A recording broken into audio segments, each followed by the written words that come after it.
ನಾವು ವಾಕ್ಯದ ಭಾಗಕ್ಕೆ ಹೋಗೋಣ. ನಾವು ಕಳೆದ ದಿನವಲ್ಲ, ದೇವರು ನಮ್ಮನ್ನ ಕಣ್ಗುಡ್ಡಿನಂತೆ ಕಾಯ್ದು ಕಾಪಾಡಿದಾನೆ. ದೇವರು ನಮಗೆ ಯಾವಾಗಲೂ ಎಲ್ಲ ವೇಳೆಯಲ್ಲೂ ಎಲ್ಲ ವಿಷಯಗಳಲ್ಲೂ ಒಳ್ಳೆಯವನಾಗಿ ಇದ್ದಾನೆ. ಆತನು ಯಾವಾಗಲೂ ಮಾರ್ಪಡುವವನಲ್ಲ. ನಮ್ಮ ವಿಷಯದಲ್ಲಿ ಒಳ್ಳೆಯ ತಂದೆಯಾಗಿ, ತಾಯಿಯಾಗಿ, ನಮಗೆ ಆದರಣೆಯಾಗಿ, ಬಂಧು ಬಳಗವಾಗಿ ಇದುವರೆಗೂ ಕೈ ಹಿಡಿದಿದ್ದಾನೆ. ಇನ್ನು ಮುಂದೆ ಕೂಡ ನಮ್ಮನ್ನ ಕೈ ನಡೆಸುವನಾಗಿದ್ದಾನೆ. ಆತನು ಕೈ ಹಿಡಿದ ಮೇಲೆ ಕೈ ಬಿಡಲಿಕ್ಕೆ ಗೊತ್ತಿರೇ ಇಲ್ಲದ ಕರ್ತನು ನಮಗೆ ತಂದೆಯಾಗಿದ್ದಾನೆ. ಈ ವೇಳೆಯಲ್ಲಿ ಕೂಡ ವಾಕ್ಯದ ಭಾಗವನ್ನು ನಾವು ಓದಿಕೊಳ್ಳೋಣ. 1 ಕೊರಿಂಥದವರಿಗೆ ಬರೆದ ಪತ್ರಿಕೆ 15ನೇ ಅಧ್ಯಾಯ 49ನೇ ವಚನ. 1 ಕೊರಿಂಥದವರಿಗೆ ಬರೆದ ಪತ್ರಿಕೆ 15ನೇ ಅಧ್ಯಾಯ 49ನೇ ವಚನವನ್ನ ಓದಿಕೊಳ್ಳೋಣ.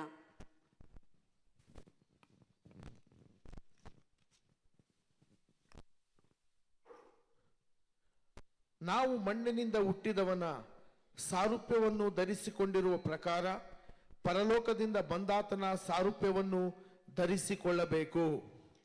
Price lord.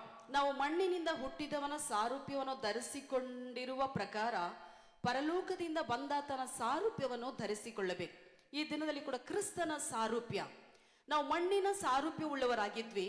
ಒಂದು ಕಾಲದಲ್ಲಿ ಆದಾಮನ ಸಾರೂಪ್ಯವಾಗಿದ್ವಿ. ಮಣ್ಣಿನ ಸಾರೂಪ್ಯ. ಮನುಷ್ಯನು ಆದಾಮನು ಮಣ್ಣಿನಿಂದ ಸೃಷ್ಟಿ ಮಾಡಲ್ಪಟ್ಟವನು. ಆದಾಮನ ಸ್ವಭಾವವುಳ್ಳವರಾಗಿ ಆದಾಮನ ಗುಣಾತಿಶಯ ಉಳ್ಳವರಾಗಿ ನಾವು ಇದ್ವಿ. ಆದ್ರೆ ಈಗ ನಾವು ಆದಾಮನ ಸ್ವಭಾವವುಳ್ಳವರಾಗಿ ಅಲ್ಲ, ಆದಾಮನ ಒಂದು ಮನಸ್ಸಿನ ಸ್ಥಿತಿಗಳಲ್ಲ. ಇವತ್ತು ಪರಲೋಕದಿಂದ ಬಂದಾತನ ಸಾರೂಪ್ಯವನ್ನು ಹೊಂದಿಕೊಂಡಿದ್ದೇವೆ. ಪರಲೋಕದಿಂದ ಬಂದಂತ ಸಾರೂಪ್ಯ ಬಲವುಳ್ಳ ಸಾರೂಪ್ಯ. ಮಣ್ಣಿನ ಮನುಷ್ಯನ ಆದಾಮನ ಸಾರೂಪ್ಯ ಸೋಲಿನ ಸಾರೂಪ್ಯ, ಪಾಪದ ಸಾರೂಪ್ಯ, ಶಾರೀರಿಕವಾದ ಬಲಹೀನತೆಯ ಸಾರೂಪ್ಯ. ಒಂದು ಕಾಲದಲ್ಲಿ ನಮ್ಮಲ್ಲಿ ಬಲಹೀನತೆ ನಮ್ಮನ್ನ ಆಳ್ವಿಕೆ ಮಾಡ್ಕೊಳ್ತಿತ್ತು, ರೋಗಗಳು ನಮಗೆ ಆಳ್ವಿಕೆ ಮಾಡ್ತಿತ್ತು. ನಾವು ಆದಾಮನಿಗೆ ಸಂಬಂಧಪಟ್ಟವರಾಗಿದ್ವಿ. ಆದ್ರೆ ಈಗ ನಾವು ಯಾರಿಗೂ ಸಂಬಂಧಪಟ್ಟವರಲ್ಲ, ಕ್ರಿಸ್ತನಿಗೆ ಮಾತ್ರವೇ ಸಂಬಂಧಪಟ್ಟವರಾಗಿದ್ದೇವೆ.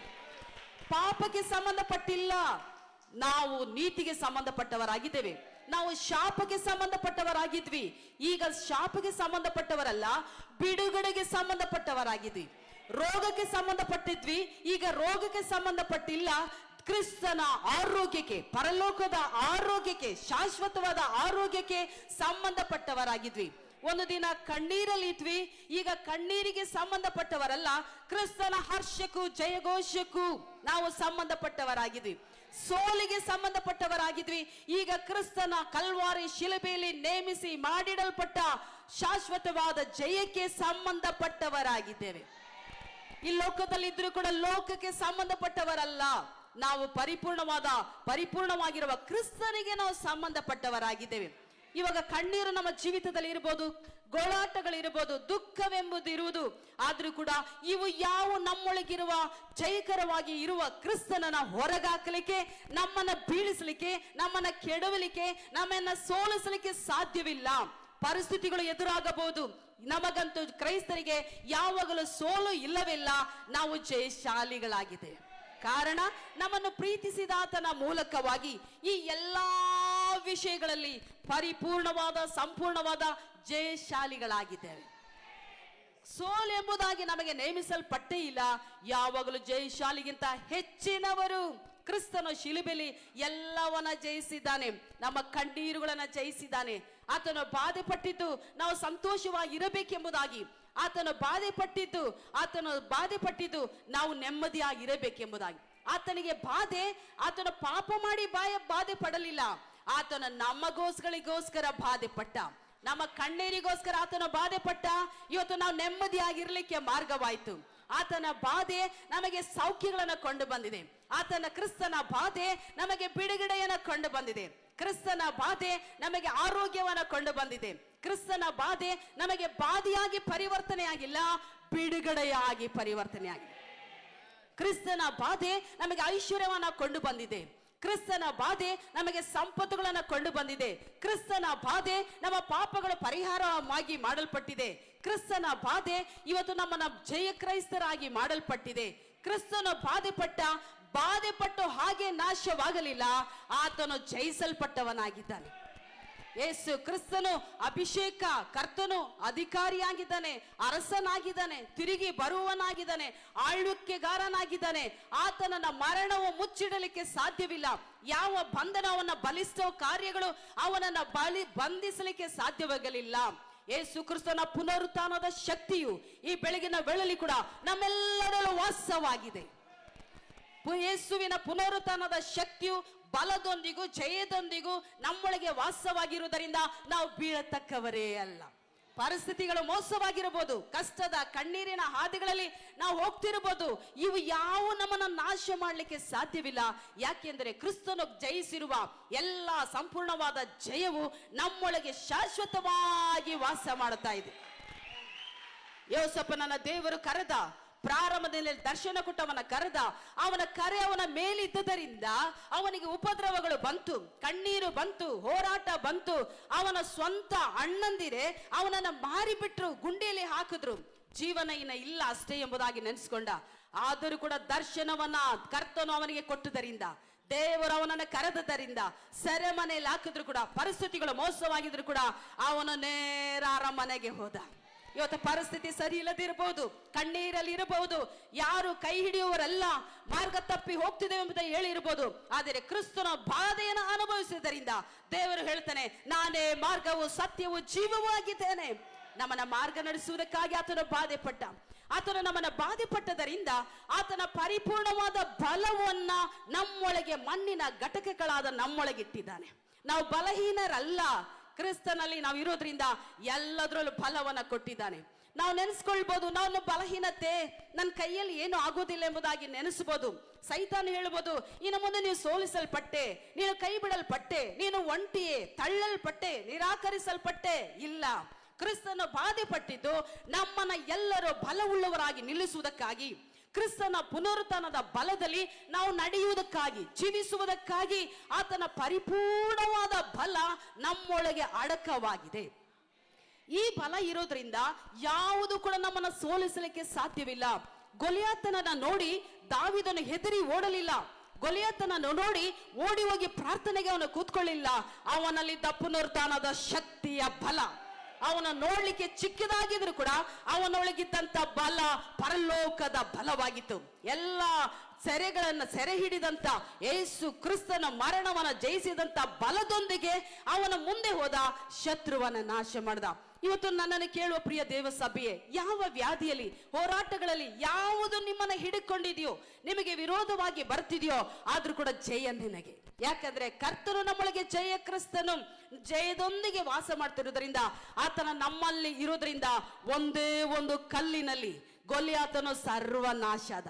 ಇವತ್ತು ನಿನ್ನ ವ್ಯಾಧಿಗೆ ಭಯ ಪಡಬೇಡ, ನಿನ್ನ ಕಣ್ಣೀರಿಗೆ ಭಯ ಪಡಬೇಡ, ನಿನ್ನ ಸಾಲಕ್ಕೆ ಭಯ ಪಡಬೇಡ, ನಿನ್ನ ಪರಿಸ್ಥಿತಿಗೆ ಭಯ ಪಡಬೇಡ, ಯಾವುದಕ್ಕೂ ಮಾಟಕ್ಕೂ ಹೆದರಬೇಡ, ಮಂತ್ರಗಳಿಗೂ ಹೆದರಬೇಡ, ಯಾವ ಕೆಟ್ಟ ದರ್ಶನಗಳಿಗೂ ಸ್ವಪ್ನಗಳಿಗೂ ಕತ್ತಲೆಗಳಿಗೂ ಭಯ ಪಡಂತ ಅವಶ್ಯಕತೆ ಇಲ್ಲ.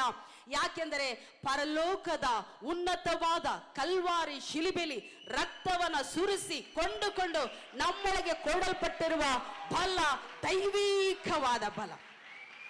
ಮನುಷ್ಯನ ಬಲ ಸ್ವಲ್ಪ, ಆದ್ರೆ ಕರ್ತನ ಬಲ ಈ ಲೋಕಕ್ಕಿಂತಲೂ, ಆಕಾಶಕ್ಕಿಂತಲೂ, ಪಾತಾಳದ ಆಳಕ್ಕಿಂತಲೂ ಉನ್ನತವಾದ ಬಲ. ಒಂದು ದಿನಕ್ಕೆ ಈ ಬಲ ನಮಗೆ ಕೊಟ್ಟಿಲ್ಲ, ಒಂದು ವರ್ಷಕ್ಕೆ ಮಾತ್ರ ಕೊಟ್ಟಿಲ್ಲ, ಇಡೀ ಜೀವನ ಪೂರ್ತಿ ಈ ಬಲ ನಮಗೋಸ್ಕರ ಯೇಸು ಸಂಪಾದನೆ ಮಾಡಿ ನಮ್ಮ ಒಳಗೆ ಇಟ್ಟಿದ್ದಾನೆ. ಯೇಸು ಬಾಧೆ ಪಟ್ಟದರಿಂದ ನಾವೆಲ್ಲರೂ ಪುತ್ರರಾಗಿ ಸ್ವೀಕಾರ ಮಾಡಲ್ಪಟ್ಟವರಾಗಿದ್ದೇವೆ. ನಾವು ದ್ವೇಷಿಗಳಾಗಿದ್ವಿ, ನಾವು ಯಾರೋ ಆಗಿದ್ವಿ, ಪುತ್ರರಾಗಿರ್ಲಿಲ್ಲ. ನಮ್ಮನ್ನ ಲೋಕದಲ್ಲಿ ಸ್ವೀಕಾರ ಮಾಡುವವರೇ ಇರಲಿಲ್ಲ, ನಮ್ಮನ್ನ ಕೈ ಹಿಡಿದು ಅಂಗೀಕಾರ ಮಾಡುವವರೇ ಇರಲಿಲ್ಲ. ಕ್ರಿಸ್ತನು ಬಾಧೆ ಪಟ್ಟದರಿಂದ ದೇವರಿಂದ ನಾವು ಅಂಗೀಕರಿಸಲ್ಪಟ್ಟವರಾಗಿದ್ದೇವೆ. ಶಾಶ್ವತವಾದ ಅಂಗೀಕಾರ, ಶಾಶ್ವತವಾದ ಸ್ವೀಕಾರದೊಂದಿಗೆ ನಮ್ಮನ್ನ ಸ್ವೀಕರಿಸಿಕೊಂಡಿದ್ದಾನೆ.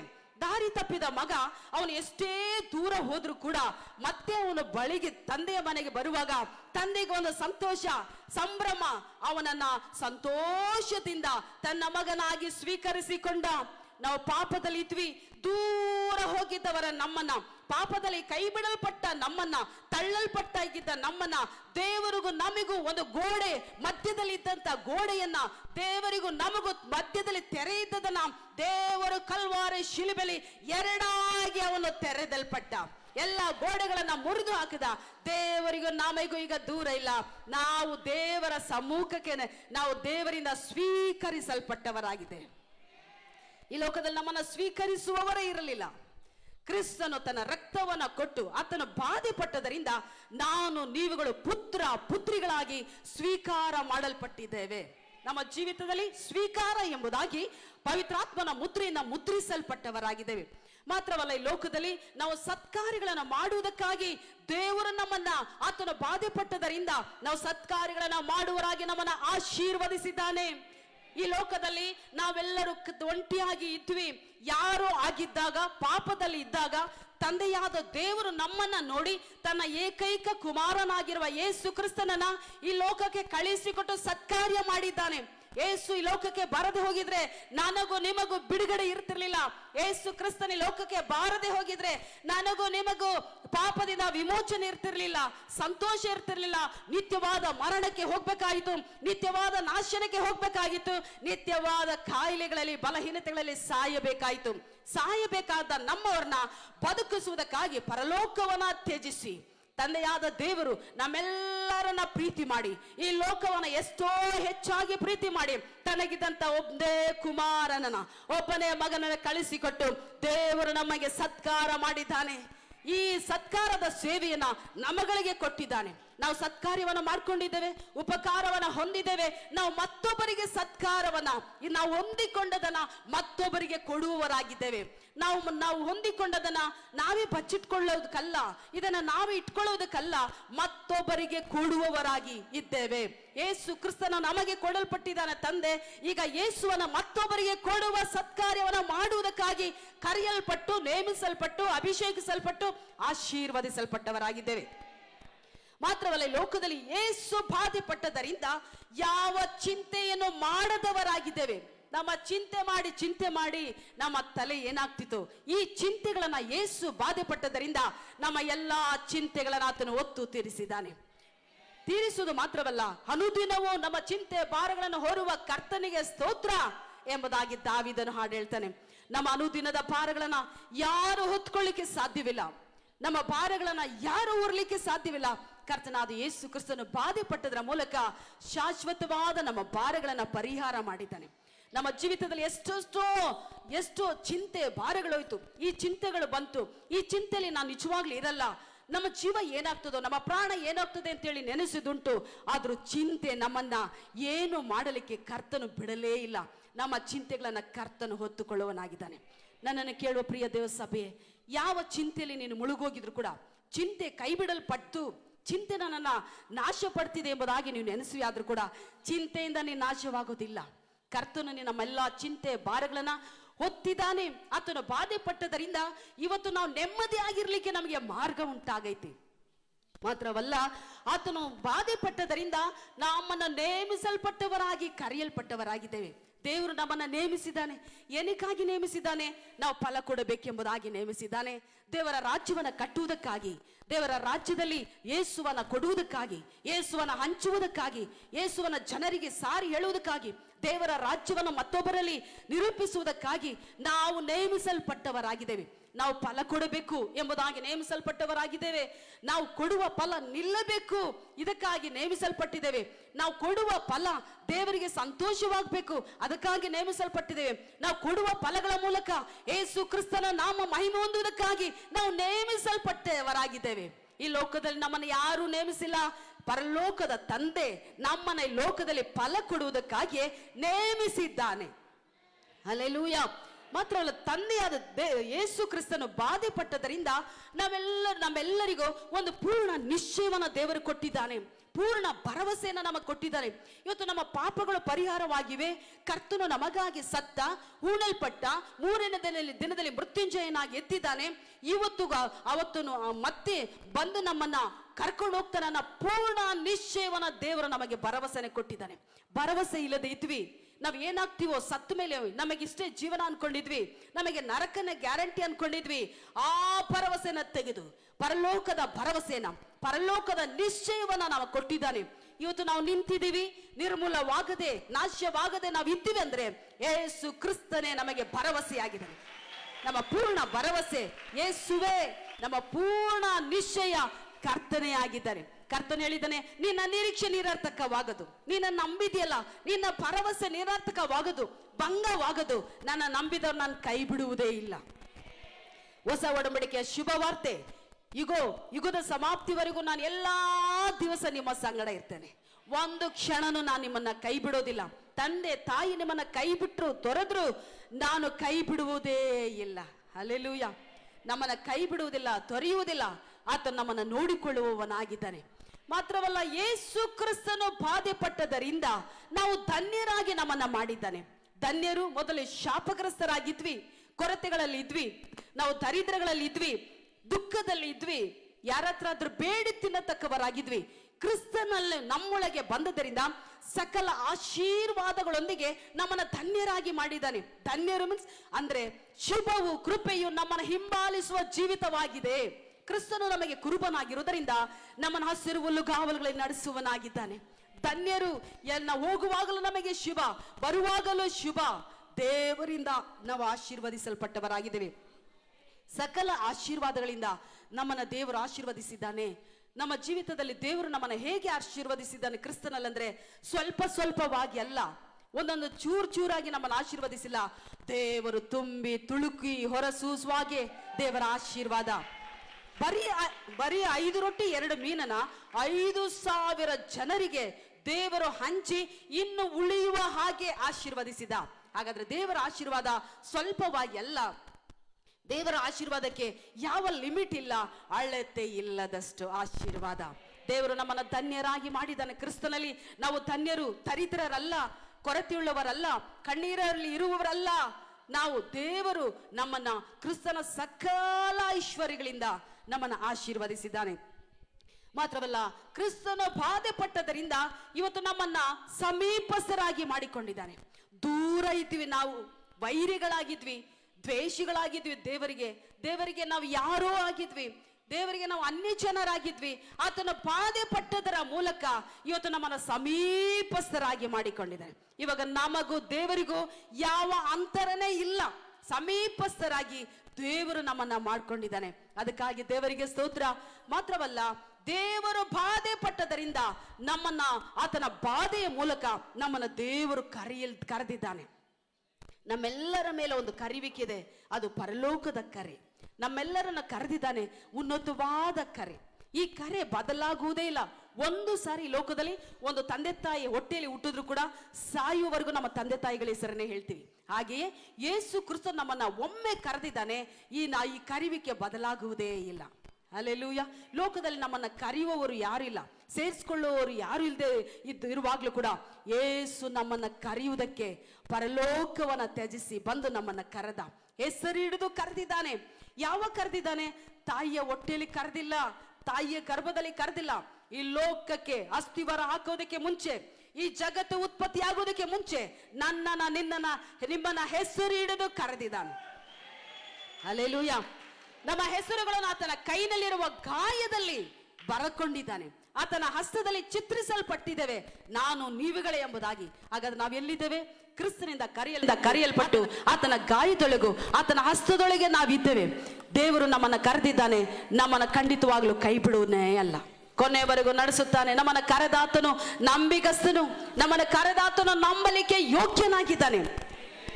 ಇದುವರೆಗೂ ಕೂಡ ನಮ್ಮನ್ನ ಕೈ ಬಿಡಲಿಲ್ಲ ದೇವರು, ಇನ್ನು ಮುಂದೆ ಕೂಡ ಕೈ ಬಿಡಲಿಕ್ಕೆ ಹೋಗೋದಿಲ್ಲ. ನಮ್ಮನ್ನ ಕರೆದಾತನಿಗೆ ಕೈ ಬಿಡಲಿಕ್ಕೆ ಗೊತ್ತೇ ಇಲ್ಲ. ಹಲ್ಲೆಲೂಯಾ. ನಮ್ಮನ್ನ ಕರೆದವರು ಯಾರಾದ್ರೂ ನಮ್ಮನ್ನ ಮರ್ತಿರ್ಬೋದು, ಆದ್ರೂ ಕೂಡ ನಿನ್ನನ್ನು ಕರೆದಾತನು, ನನ್ನನ್ನು ಕರೆದಿರುವ ಆತನು ಮರೆಯುವುದೇ ಇಲ್ಲ, ಕೈ ಬಿಡುವುದೇ ಇಲ್ಲ. ಆತನ ಬಾಧೆ ನಮ್ಮನ್ನ ಸುರಕ್ಷಿತವಾಗಿ ಇರುವಂತೆ ಮಾಡಿದೆ. ಆತನ ಬಾಧೆಯಲ್ಲಿ ಎಷ್ಟೊಂದು ಆಶೀರ್ವಾದಗಳಿದೆ ಅಂದ್ರೆ, ಇವತ್ತು ಆತನ ಬಾಧೆ ಪಟ್ಟದರಿಂದ ನಾವುಗಳು ಸುರಕ್ಷಿತರಾಗಿದ್ದೇವೆ, ನಾವು ಪೋಷಿಸಲ್ಪಡ್ತಾ ಇದ್ದೇವೆ. ಕುರುಬನು ಕುರಿಗಳನ್ನ ಹೇಗೆ ನಡೆಸುತ್ತಾನೋ, ಕುರಿಗಳಿಗೆ ಕುರುಬನ ಹೇಗೆ ಎಲ್ಲವನ್ನ ಮೇವುಗಳನ್ನ ತಂದು ಕೊಡ್ತಾನೋ, ಹಾಗೆ ನಮಗೆ ಒಳ್ಳೆ ಕುರುಬನಾಗಿದ್ದಾನೆ. ನಮ್ಮ ಕುರುಬ ನಮ್ಮನ್ನ ಕೈ ಹಿಡಿದಿರುವವನು, ನಮ್ಮನ್ನ ಕರೆದಿರುವವನು ಕಟುಕನಲ್ಲ, ನಮ್ಮನ್ನ ಕೊನೆವರೆಗೂ ನಡೆಸಲಿಕ್ಕೆ ಶಕ್ತನಾಗಿದ್ದಾನೆ, ನಮ್ಮನ್ನ ಪೋಷಿಸುವವನಾಗಿದ್ದಾನೆ. ಆತನ ಬಾಧೆ ನಮಗೆ ಪೋಷಣೆ ಉಂಟಾಯಿತು, ಆತನ ಬಾಧೆಯ ಮೂಲಕ ನಮಗೆ ಸಮೃದ್ಧಿ ಉಂಟಾಯಿತು, ಆತನ ಬಾಧೆಯ ಮೂಲಕ ಸಂರಕ್ಷಣೆ ಉಂಟಾಯಿತು. ದೇವರು ನಮ್ಮನ್ನ ಸಂರಕ್ಷಿಸದೆ ಹೋದ್ರೆ, ದೇವರು ನಮ್ಮನ್ನ ಪೋಷಿಸದೆ ಹೋದ್ರೆ ನಮ್ಮನ್ನ ನಾವು ಪೋಷಿಸ್ಕೊಳ್ಳಕ್ಕಾಗೋದಿಲ್ಲ. ದೇವರು ನಮ್ಮನ್ನ ಸಂರಕ್ಷಿಸದೆ ಹೋದ್ರೆ ನಮ್ಮನ್ನ ಸಂರಕ್ಷಿಸ್ಕೊಳ್ಳಕ್ಕೆ ಆಗೋದೇ ಇಲ್ಲ. ಈ ಲೋಕದಲ್ಲಿ ದುಷ್ಟ ಶಕ್ತಿ, ವ್ಯಾಧಿಗಳು, ಸೈತಾನನ ಕಾರ್ಯಗಳು ನಮ್ಮನ್ನ ನಾಶಪಡಿಸುವಂತದ್ದಾಗಿದೆ. ಆದ್ರೆ ದೇವರು ಯಾವ ಸೈತಾನನ ಕಾರ್ಯಗಳಿಗೂ ನಮ್ಮನ್ನ ಬಲಿ ಕೊಡದಂತೆ, ಯಾವ ಅಪಾಯಗಳು ಆಗದಂತೆ, ಯಾವ ವೇದನೆಗಳು ಆಗದಂತೆ, ಯಾವ ದುಃಖಗಳು ನಮ್ಮನ್ನ ಆಳ್ವಿಕೆ ಮಾಡದಂತೆ ದೇವರು ನಮ್ಮನ್ನ ಸಂರಕ್ಷಿಸಿ ಆತನ ಪೋಷಿಸುತ್ತಾ ಇದ್ದಾರೆ. ಹಲ್ಲೆಲೂಯ. ಆತನ ಬಾಧೆ ನಮ್ಮನ್ನ ಸಂಪೂರ್ಣರಾಗಿ ಮಾಡಿದೆ. ನಾವು ಕೊರತೆ ಉಳ್ಳವರಾಗಿದ್ವಿ, ಪೂರ್ಣರಾಗಿರ್ಲಿಲ್ಲ. ಆದ್ರೆ ದೇವರ ಬಾಧೆ ಪಟ್ಟ ನಿಮಿತ್ತ ನಾನು ನೀನುಗಳು ಕ್ರಿಸ್ತನಲ್ಲಿ ಪೂರ್ಣರಾಗಿದ್ದೇವೆ. ಆದಾಮ ಅವಳನ್ನ ಸೃಷ್ಟಿ ಮಾಡುವಾಗ ಕೂಡ ದೇವರು ಯಾವ ಕೊರತೆಯುಳ್ಳವರಾಗಿ ಸೃಷ್ಟಿ ಮಾಡಲೇ ಇಲ್ಲ. ಎಲ್ಲವನ್ನ ಪರಿಪೂರ್ಣವಾಗಿ ಮಾಡ್ದ. ಎಲ್ಲವನ್ನ ಸಂಪೂರ್ಣವಾಗಿ ಹೇಗೆ ಸೃಷ್ಟಿ ಮಾಡಿದ್ದು, ಇವತ್ತು ಕೂಡ ಕ್ರಿಸ್ತನಲ್ಲಿ ನಮ್ಮ ಸಾರೂಪ್ಯ ಹೇಗಿದೆ ಅಂದ್ರೆ ಪರಿಪೂರ್ಣವಾಗಿದೆ. ಸಂಪೂರ್ಣವಾದ ಸಾರೂಪ್ಯದಲ್ಲಿ ನಾವಿದ್ದೇವೆ. ಆದಾಮನ ಸಾರೂಪ್ಯದಲ್ಲಿ ಇಲ್ಲ, ಕ್ರಿಸ್ತನ ಸಾರೂಪ್ಯದಲ್ಲಿ ನಮ್ಮನ್ನ ಬರಬರ್ತಾ ಕ್ರಿಸ್ತನು ಹೇಗಿದ್ದನೋ ಅದೇ ಸಾರೂಪ್ಯದಲ್ಲಿ ಕ್ರಿಸ್ತನು ಹೇಗಿದ್ದನೋ ಹಾಗೆಯೇ ಈ ಲೋಕದಲ್ಲಿ ನಾವು ಇದ್ದೇವೆ. ಕ್ರಿಸ್ತನು ಎಂಥವನಾಗಿದ್ದನೋ ಅಂಥವರಾಗಿ ಲೋಕದಲ್ಲಿ ನಾವಿದ್ದೇವೆ. ಕ್ರಿಸ್ತನು ಎಂಥವನು, ಮರಣವನ್ನ ಜಯಿಸಿದ, ನಾವು ಮರಣವನ್ನ ಜಯಿಸಿದ್ದೇವೆ. ಮರಣವೆಂಬುದು ಕ್ರಿಸ್ತನಲ್ಲಿ ಕ್ರೈಸ್ತರಿಗೆ ಇಲ್ಲ. ಮರಣ ನಮ್ಮನ್ನು ಆಳ್ವಿಕೆ ಮಾಡಕ್ಕಾಗೋದಿಲ್ಲ. ಯಾಕೆಂದರೆ ಕ್ರಿಸ್ತನನ್ನ ಮರಣ ಆಳ್ವಿಕೆ ಮಾಡ್ಲಿಕ್ಕಾಗ್ಲಿಲ್ಲ, ಮರಣವನ್ನ ಜಯಿಸಿದಾನೆ ಯೇಸು. ಹಾಗಾಗಿ ನಾವುಗಳು ಕೂಡ ಮರಣವನ್ನ ಜಯಿಸಿದ್ದೇವೆ. ಕ್ರೈಸ್ತರಿಗೆ ಶಾಶ್ವತವಾದ ಮರಣ ಇಲ್ಲ. ಕ್ರೈಸ್ತರಿಗೆ, ಕ್ರಿಸ್ತನನ್ನ ನಂಬಿದವರಿಗೆ ಆತರಿಗೆ ನಿದ್ರೆ ಇದೆ. ಹಾಗಾದ್ರೆ ನಿದ್ರೆ ಮಾಡವನ ತಟ್ಟಿ ಹೇಗೆ ಎಬ್ಬಿಸುತ್ತೇವೋ, ಅವನಿಗೆ ತಟ್ಟಿದ ಕೂಡಲೇ ಹೇಗೆ ಎಚ್ಚರಿಕೆ ಆಗುತ್ತೋ, ಇದೇ ಕ್ರೈಸ್ತರಿಗೆ ನಮಗೆ ನೇಮಿಸಲ್ಪಟ್ಟ ಒಂದು ನಿದ್ರೆಯಾಗಿದೆ. ಹಾಗಾಗಿ ನಿತ್ಯ ಮರಣದಿಂದ, ನಿತ್ಯ ನಾಶದಿಂದ ಕರ್ತನು ನಮ್ಮನ್ನು ತಪ್ಪಿಸಿದ್ದಾನೆ. ಆತನಲ್ಲಿ ನಾವು ಸರ್ವ ಸಂಪೂರ್ಣರಾಗಿದ್ದೇವೆ. ಯಾವ ಕೊರತೆ ಕೂಡ ಇಲ್ಲ. ಕ್ರಿಸ್ತನು ಹೇಗೆ ಪೂರ್ಣನಾಗಿದ್ದನೋ, ತಂದೆಯಾದ ದೇವರು ಹೇಗೆ ಪೂರ್ಣನಾಗಿದ್ದನು, ಪವಿತ್ರಾತ್ಮನು ಹೇಗೆ ಪರಿಪೂರ್ಣನಾಗಿದ್ದನೋ, ನಮ್ಮನ್ನು ಕೂಡ ಕ್ರಿಸ್ತನಲ್ಲಿ ಪೂರ್ಣರಾಗಿ ಸರ್ವ ಸಂಪೂರ್ಣರಾಗಿ ನಾವಿದ್ದೇವೆ. ನಾವು ಕೊರತೆ ಉಳ್ಳವರೇ ಅಲ್ಲವೇ ಅಲ್ಲ. ಕ್ರಿಸ್ತನಲ್ಲಿ ಕೊರತೆಯೇ ಇಲ್ಲ. ಹಲ್ಲೆಲೂಯ. ಕ್ರಿಸ್ತನಲ್ಲಿ ಯಾವ ಕೊರತೆಗಳು ಇಲ್ಲವೋ ಹಾಗೆಯೇ ನಮ್ಮನ್ನ ಕೂಡ ಆ ಯಾವ ಕೊರತೆಗಳು ಇಲ್ಲದೆ ಸಂಪೂರ್ಣವಾಗಿ ಮಾಡಿದ್ದಾನೆ. ಮಾತ್ರವಲ್ಲ, ಕ್ರಿಸ್ತನಿಂದ ನಾವು ಬಿಡುಗಡೆಯನ್ನು ಹೊಂದಿದ್ದೇವೆ. ಆತನ ಬಾಧೆ ಪಟ್ಟದ್ರಿಂದ ನಾವು ಬಿಡುಗಡೆಯನ್ನು ಹೊಂದಿದ್ದೇವೆ. ಬಿಡುಗಡೆಯೇ ಇಲ್ಲದೆ ಇತ್ತು. ಪಾಪದ ದಾಸತ್ವದಲ್ಲಿ ಇದ್ವಿ, ಪಾಪದ ನೊಗದಲ್ಲಿ ಇದ್ವಿ, ಎಲ್ಲ ಸೈತಾನನ ಆಳ್ವಿಕೆಯ ನುಗುದಲ್ಲಿ ಇದ್ವಿ. ಆದರೆ ದೇವರು ನಮ್ಮನ್ನ ಶಾಶ್ವತವಾದ ಬಿಡುಗಡೆಯನ್ನ ಮಾಡಿದ್ದಾನೆ. ಮನುಷ್ಯ ಕುಮಾರನು ಬಿಡುಗಡೆ ಮಾಡಿದರೆ ನಿಜವಾದ ಬಿಡುಗಡೆ. ಮನುಷ್ಯ ಕುಮಾರನು ಬಿಡುಗಡೆ ಮಾಡಿದರೆ ಶಾಶ್ವತವಾದ ಬಿಡುಗಡೆ. ಈ ಲೋಕದಲ್ಲಿ ಯಾರು ಬಿಡುಗಡೆ ಮಾಡಲಿಕ್ಕೆ ಆಗದೇ ಇರತಕ್ಕ ಬಿಡುಗಡೆಯನ್ನ ಕರ್ತನಾದ ಯೇಸು ನನ್ನನ್ನ ನಿಮ್ಮನ್ನ ಬಿಡುಗಡೆ ಮಾಡಿದ್ದಾನೆ. ಕ್ರಿಸ್ತನು ಒಂದು ಸಾರಿ ನಮ್ಮನ್ನು ಬಿಡುಗಡೆ ಮಾಡಿದ ಮೇಲೆ ಯಾರು ನಮ್ಮನ್ನ ಕಟ್ಟಲಿಕ್ಕೆ ಸಾಧ್ಯವಿಲ್ಲ. ಯಾವ ಮರಣದ ಕಟ್ಟು ನಮ್ಮನ್ನ ಬಾಧಲಿಕ್ಕೆ ಸಾಧ್ಯವಿಲ್ಲ. ಎಲ್ಲಾ ವಿಧವಾದ ಕಟ್ಟುಗಳಿಂದ ಕರ್ತನು ಪರಿಪೂರ್ಣವಾದ ಬಿಡುಗಡೆಯನ್ನ ಕೊಟ್ಟಿದ್ದಾನೆ. ಕ್ರಿಸ್ತನನ್ನ ಸತ್ತು ಬಂಡೆಯೊಳಗೆ ಕಟ್ಟಿ, ಬಂಡೆಯೊಳಗೆ ಇಟ್ಟು ಅವರು ಭದ್ರವಾದ ಬೀಗಗಳನ್ನು ಹಾಕಿ ಮುದ್ರೆ ಹಾಕಿ ಭದ್ರಪಡಿಸಿದ್ರು. ಆದ್ರೂ ಕೂಡ ಕ್ರಿಸ್ತನ ಅವೆಲ್ಲವನ್ನ ಮುರಿಯಲ್ಪಟ್ಟವನಾಗಿ ಎದ್ದು ಬಂದ. ಕ್ರಿಸ್ತನ ಅದೇ ಪುನರುತ್ಥಾನದ ಶಕ್ತಿಯು, ಅದೇ ಬಲವು, ಅದೇ ಬಿಡುಗಡೆ ನಮ್ಮೊಳಗೆ ವಾಸವಾಗಿದೆ. ನಮ್ಮನ್ನ ಯಾವ ಮಾಟ ಮಂತ್ರ ಶಕನಗಳು, ತಾಯ್ತಿಗಳು, ಕಣ್ಣೀರು, ದುಃಖಗಳು, ವೇದನೆಗಳು, ಯಾವ ಬಾಧೆಗಳು ನಮ್ಮನ್ನ ಕಟ್ಟಿ ಹಾಕಲಿಕ್ಕೆ ಸಾಧ್ಯವೇ ಇಲ್ಲ. ಯಾಕೆಂದ್ರೆ ಕ್ರಿಸ್ತನು ನಮ್ಮನ್ನ ಬಿಡುಗಡೆ ಮಾಡಿದ್ದಾನೆ, ನಿಮ್ಮನ್ನ ಬಿಡುಗಡೆ ಮಾಡಿದ್ದಾನೆ. ನಿಮ್ಮನ್ನ ಕಟ್ಟತಕ್ಕವನು ಯಾರು ಇಲ್ಲ. ದೇವರು ಒಮ್ಮೆ ಬಾಗಿಲನ್ನ ತೆರೆದರೆ ಆ ಬಾಗಿಲನ್ನ ಮುಚ್ಚತಕ್ಕವರೇ ಇಲ್ಲ. ಒಂದು ಸಾರಿ ದೇವರು ಬಾಗಿಲನ್ನ ತೆರೆದ್ರೆ ಯಾರು ಮುಚ್ಚಲಿಕ್ಕೆ ಸಾಧ್ಯವಿಲ್ಲ. ಒಂದು ಸಾರಿ ಮುಚ್ಚಿದ್ರೆ ಅದನ್ನ ತೆಗಿಲಿಕ್ಕೆ ಸಾಧ್ಯವಿಲ್ಲ. ಹಾಗಾಗಿ ಕ್ರಿಸ್ತನು ನಮಗೆ ಬಾಗಿಲಾಗಿದ್ದಾನೆ. ದೇವರು ನಮಗೆ ಎಲ್ಲವನ್ನ ತೆರೆದಿಟ್ಟಿದ್ದಾನೆ. ದೇವರು ನಮಗೆ ಪರಿಪೂರ್ಣವಾದ ಬಿಡುಗಡೆಯನ್ನು ಕೊಟ್ಟಿದ್ದಾನೆ. ಯಾವ ದಾಸತ್ವದಲ್ಲೂ, ಯಾವ ನುಗದಲ್ಲೂ, ಯಾವ ಸೈತಾನನ ಅಧಿಕಾರದೊಳಗೂ ಇಲ್ಲ. ಕ್ರಿಸ್ತ ನಮ್ಮನ್ನು ಸ್ವಾತಂತ್ರ್ಯದಲ್ಲಿ ಇರಬೇಕೆಂಬುದಾಗಿ ಬಿಡುಗಡೆ ಕೊಟ್ಟಿದ್ದಾನೆ. ಆತನ ಬಿಡುಗಡೆ ಆತನ ಬರೋಣವರೆಗೂ ಕ್ರಿಸ್ತನಲ್ಲಿ ಪೂರ್ಣ ಬಿಡುಗಡೆಯನ್ನು ಹೊಂದಿದ್ದೇವೆ ಆತನ ಬಾಧೆಯ ನಿಮಿತ್ತ. ಹಲ್ಲೆಲೂಯ.